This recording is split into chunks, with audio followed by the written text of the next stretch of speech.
और व्यवसायी thought process रखिए। मैं चाहती हूँ कि आप जब व्यवसाय करेंगे ना, तो जब आपके अंडर 5 से 50 और 50 से 100 लोग काम करना शुरू करेंगे। साल है, इसलिए इस सवाल से भी आपको दो चार होना पड़ेगा। जिनको अपने जन्मभूमि को लेकर के बहुत प्रेम होता है, जैसे वरना आप आज की बात कर रहे हैं, मैं आज से कुछ साल पहले भी राजनीति ज्वाइन कर सकती थी। आपको इससे पहले किसी और पार्टियों ने अप्रोच किया था या अचानक से आपको लगा कि नहीं अब राजनीति में जाना चाहिए? अब चूंकि चुनावी साल है, इसलिए इस सवाल से भी आपको दो चार होना पड़ेगा कि चेतना झा 2025 में राजनीति में आने की बात क्यों कह रही हैं? क्या यह साल चुनावी है इसलिए, या बैकग्राउंड में चीजें चल रही थी पहले से भी? देखिए, मुझे पता है कि नॉर्मल कॉन्वर्जेशंस यही होती हैं, लेकिन कुछ-कुछ ऐसे लोग होते हैं ना, जिनको अपने जन्मभूमि को लेकर के बहुत प्रेम होता है। जैसे वरना आप आज की बात कर रहे हैं, मैं आज से कुछ साल पहले भी राजनीति ज्वाइन कर सकती थी। ऐसा नहीं है कि जब अगर आप अपनी क्षमता से, जो हमारी क्षमता है, उस हिसाब से तो मैं कोई भी पार्टी ज्वाइन कर सकती थी, कोई दिक्कत नहीं है। लेकिन मुझे एक सोच चाहिए कि भाई बिहार के लिए क्या करना चाहिए। मेरे मन में वो अग्नि तो थी ही सही, लेकिन कभी उस अग्नि ने वो रुख नहीं लिया। लेकिन जब मैंने जन स्वराज को देखा कि भाई मतलब प्रशांत जी आ करके इतना कुछ कर रहे हैं, एक बवंडर सा हो रहा है, तो मतलब कुछ ना कुछ तो है जो बहुत अलग होने वाला है। और हम कभी कभी बोलते हैं ना कि तूफान से पहले की शांति हम कभी कभी समझ नहीं पाते, लेकिन जब सही टाइम आएगा तो आपको पता चलेगा कि सत्य क्या है और असत्य क्या है। मैं ये नहीं बोलती कि धर्म जाति के नाम पर वोट नहीं बटेंगे, ज़रूर बटेंगे, लेकिन अब हमारे जो युवा लोग हैं, क्योंकि हमारे माता पिता शायद उस समय उस सोच के उस ढर्रे के थे तो चल गया। अब के टाइम लोग ग्रोथ चाहते हैं, इकोनॉमिक ग्रोथ चाहते हैं, अपनी रिफॉर्मेंट चाहते हैं, अपना स्वतंत्र बिहार चाहते हैं, अपनी चीज़ों को वहाँ देखना चाहते हैं।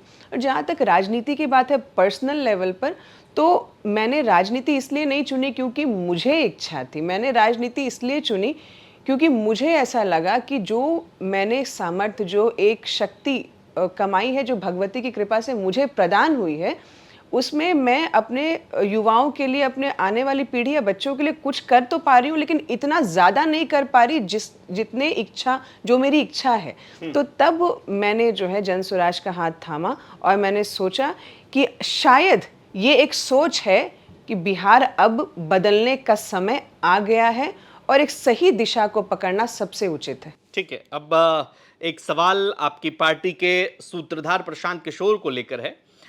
लोग जब प्रशांत किशोर पदयात्रा कर रहे हैं, और वैसे इस देश का इतिहास रहा है, जो भी राजनेता पदयात्रा पर निकलते हैं उन्हें सफलता जरूर मिलती है, गांधी से लेकर के तमाम इतिहास, खैर उस इतिहास में हम नहीं जाते हैं। प्रशांत किशोर को बतौर सीएम चेहरा आप मानती हैं?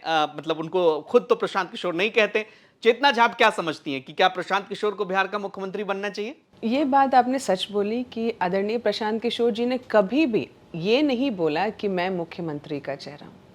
उन्होंने ये बिल्कुल भी कभी भी जाहिर नहीं होने दिया और आज तक किसी को भी नहीं बोला। पर अगर आप मुझसे निजी तौर पे पूछेंगे तो मुझे ऐसा लगता है कि उनसे बेहतर विकल्प बुद्धिमानी में, नेतृत्व में और किसी भी तरह के एग्जीक्यूशन में उनसे बेहतर विकल्प कोई नहीं है। तो मुख्यमंत्री के लिए बहुत अच्छे चेहरे हैं वो। प्रशांत किशोर, मतलब आप ये मानती हैं कि मुख्यमंत्री पद के तौर पर वो एक बेहतर चेहरा है जनसुराज में, और दूसरा विकल्प कोई आपको नजर आता है जनसुराज में? हैं तो बहुत बहुत अच्छे अच्छे लोग हमारे साथ जुड़े हैं, पर अभी क्योंकि आदरणीय प्रशांत जी की बात होगी, बाकी तो उनका ही सिलेक्शन और डिसीजन रहेगा। पर मेरे हिसाब से जो देखिए हर आदमी के ना एक एक आप ढांचा देखेंगे तो एक समय जब आप एक पर्टिकुलर जगह पर होते हैं और किस लोगों के साथ होते हैं, वैसा वातावरण होता है, तो आपकी सोच वैसी हो जाती है।